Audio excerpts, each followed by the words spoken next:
Erica, tell me about the project last year and the Understanding the Holocaust Project and how your students reacted to it.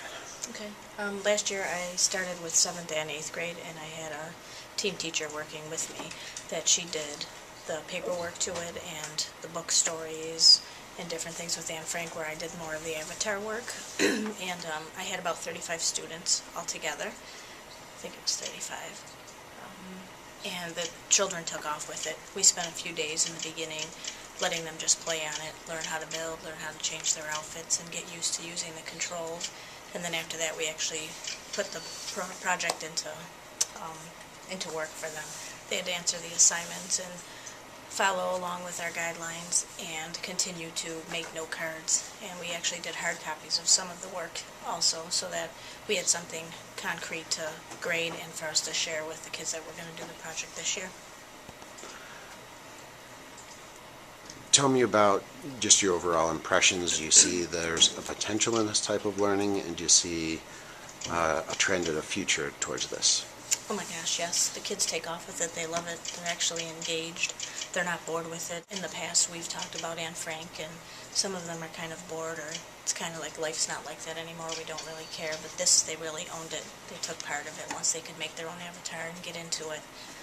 Some of them took off with the building, and they actually did the project at home, building their own things and downloading everything to their own computers. Okay. And can you tell us about your avatar? And This is my avatar, and I could take you to my own island, Yeah. you said, right?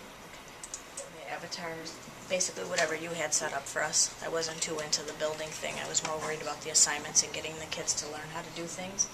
Where this year I actually started with a whole new island and designed my own classroom. So this is where the kids will go when it's time to do assignments and different things. And I tried to make it kind of look like a real classroom with the chalkboards, and we have smart boards now, so we put a smart board in here. And then outside I made a little area,